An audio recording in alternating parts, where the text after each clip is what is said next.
Hi, my name is Mairin, and I did my report on salmonellosis.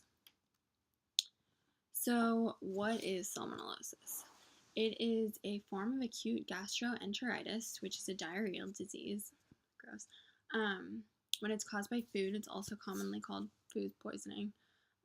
It gets its name because it's caused by the bacteria salmonella, a specific strand of it. Specifically, we have the S. enterica cerevar enteritis, which I'll explain ceravars in the next slide, and then S. enterica cerevar typhimurium. Salmonellosis results from eating or touching animals that have been infected with the bacteria and can also spread person to person. So some on the nomenclature and taxonomy.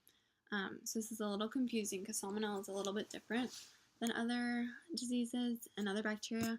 So the genus is Salmonella, and then there are two different species. So there's Salmonella enterica and Salmonella bongori.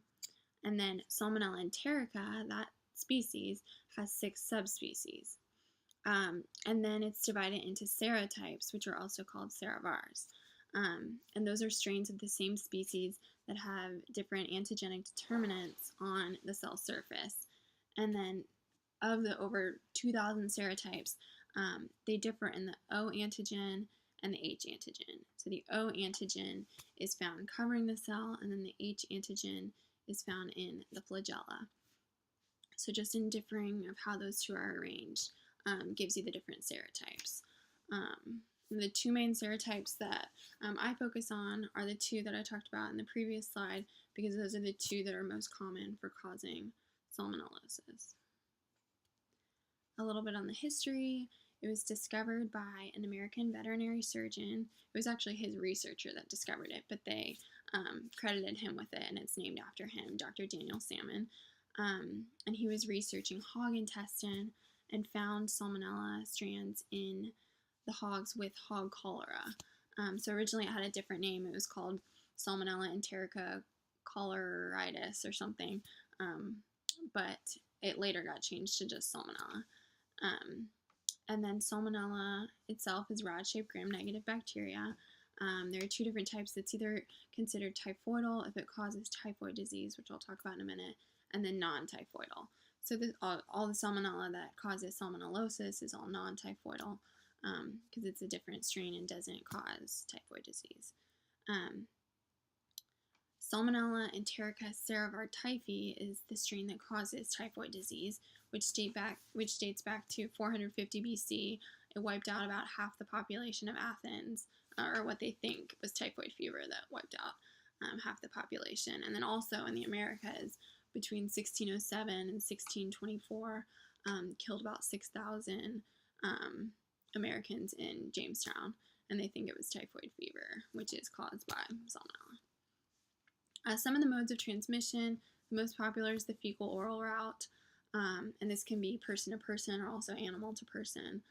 And then most commonly it's contracted by the ingestion of undercooked or contaminated food, and then also cross-contamination. So if you use a knife to cut raw chicken or raw meat or anything, and then use that knife without properly sanitizing it, then it can be passed that way.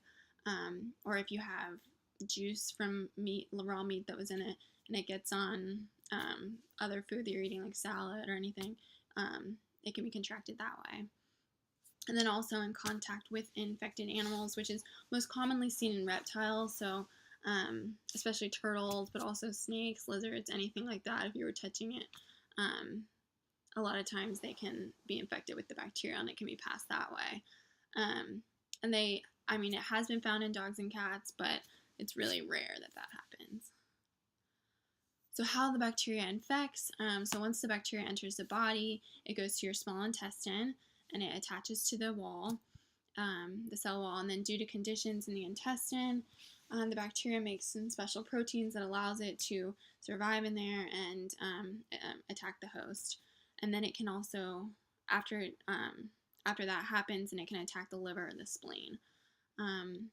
Salmonella, so a lot of bacteria by this point would die because of the conditions there, the acidic conditions, but it's developed a means of shutting down the immune system so it can stay in there and infect the host. and then bacteria that doesn't attach to the cell wall leaves the body by way of diarrhea. So symptoms and diagnosis, the incubation period is about 12 to 72 hours. The most common symptom is diarrhea, and sometimes it can have blood in it, and then also abdominal cramps and fever. There are some less common symptoms that can occur, such as vomiting, nausea, and headache. And the normal salmonella is considered non-invasive, but there are times where more severe symptoms develop, and it can be considered an invasive infection.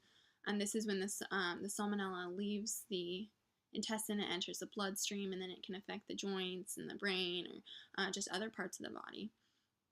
And this is when salmonella has been seen to be fatal, is if this isn't treated properly.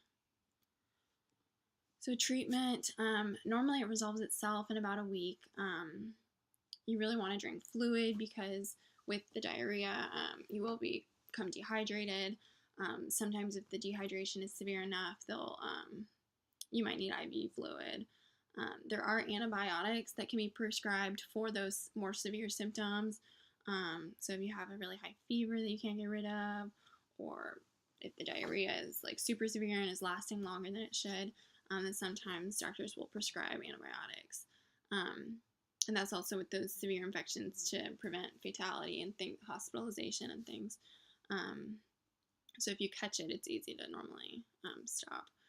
There is some antibiotic resistance, and then doctors have some second or third choice drugs, but they try not to do this because often it's more expensive or those drugs have worse side effects, but that's kind of all they can try to do.